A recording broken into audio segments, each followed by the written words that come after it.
Hey there everybody, Joe here. I'm starting the first of 5 different panels that will make this mural. It's going to be representing a youth group organization here called Grand Canyon Youth. And what they do is they take teenagers on these river trips, these amazing trips in different canyons around the Southwest. And all of these scenes are going to be teenagers having a good time doing the things that they do on these amazing trips. It's very important that I capture some meaningful emotion on this face, because that's what this scene is all about, is the magic of that moment when you just become so thankful and overwhelmed at this beautiful experience.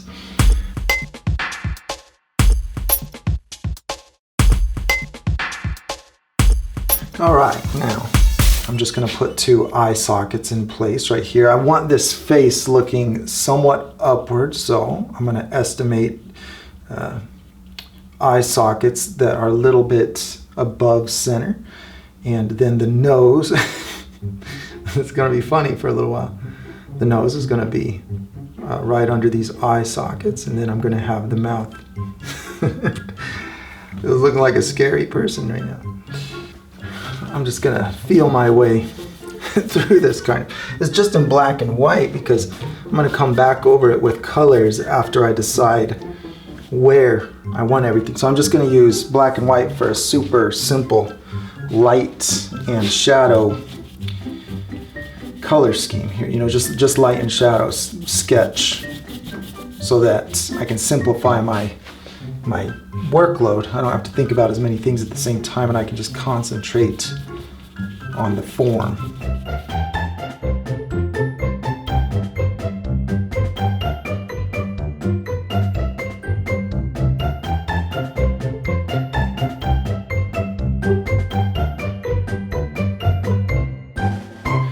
Well, this is painfully awkward because I was all happy about my little details, and now I've got this head a bit too small for the body and also tilted in a weird direction. You know, if I were leaning forward like this person here, you can see that my head's tilted because my upper body is tilted. So if I've got this person leaning forward, I don't want the head up like this because that looks like a really awkward position. So here's what I'm going to do.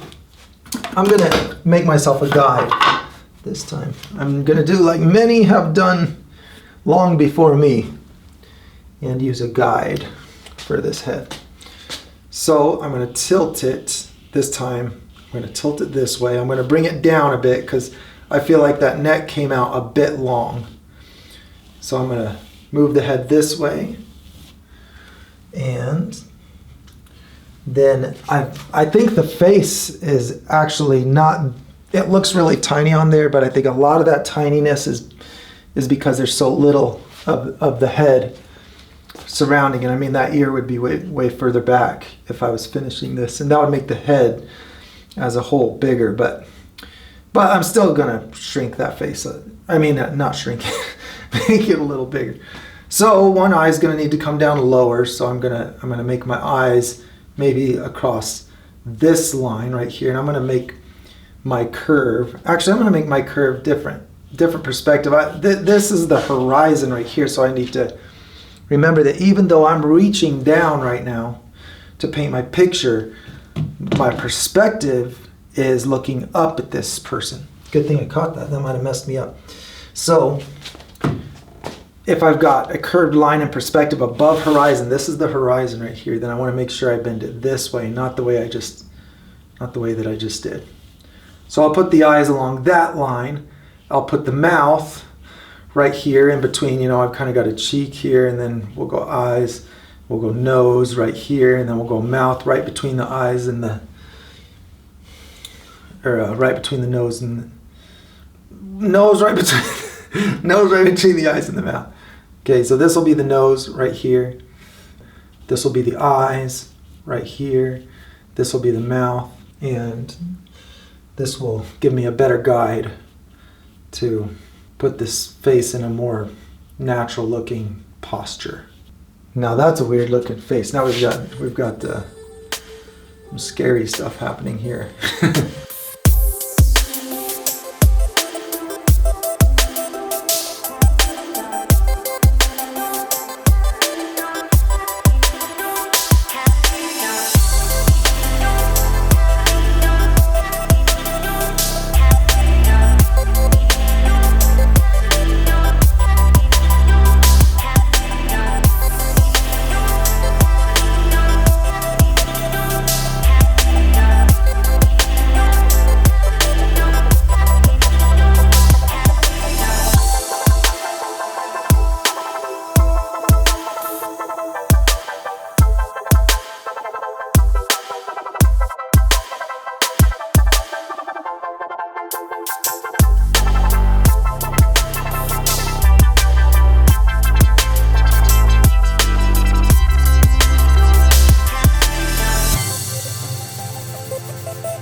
Okay, so now I have a background laid out for my hero here, and I want to have color that makes sense in this scene. So I laid it out first so that I'm not wasting time doing detailed background over this area, but I just laid it out enough to know where it is so that then I can come and make the colors according to this background. So before I do that, I want to further adjust the positioning of this, because I like the way it started, but still it has some distortion issues where I have this eye a little bit too high and out. And just being aware of all the different parts that are moving around when I adjust a face, I think is more helpful than knowing exactly where everything needs to be, because I can scoot it around. I can use trial and error to see what I like the look of, as long as I know all the parts, and I can constantly just check to make sure I've got the parts in place.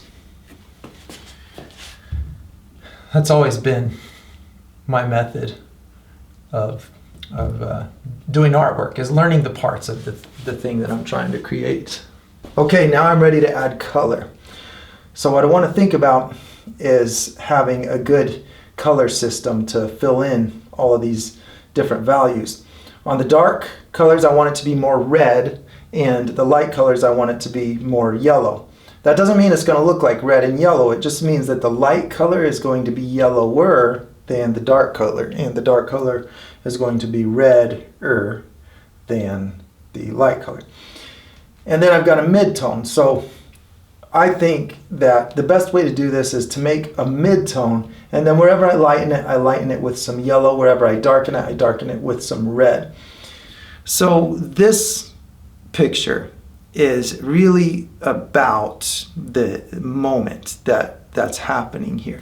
And what I'm trying to paint is not the sunset, it's that moment that is happening during the sunset. It's the difference between something experienced and something just diagrammed.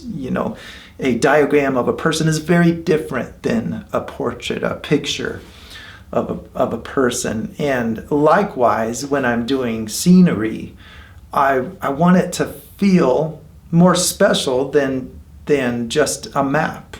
It's not the sunset. It's that experience that you have during the sunset. And that's what I want to be captured in this picture, and that's what I think sets apart a painting worth looking at from the rest. As I'm working on this project, I remembered how important it was for me to kick off my shoes when I would get home from school and go outside. Yes, I would take off my shoes to go outside because we loved being outside in bare feet in the small town of Marion, Ohio, running around on green grass. We just don't have that in Arizona.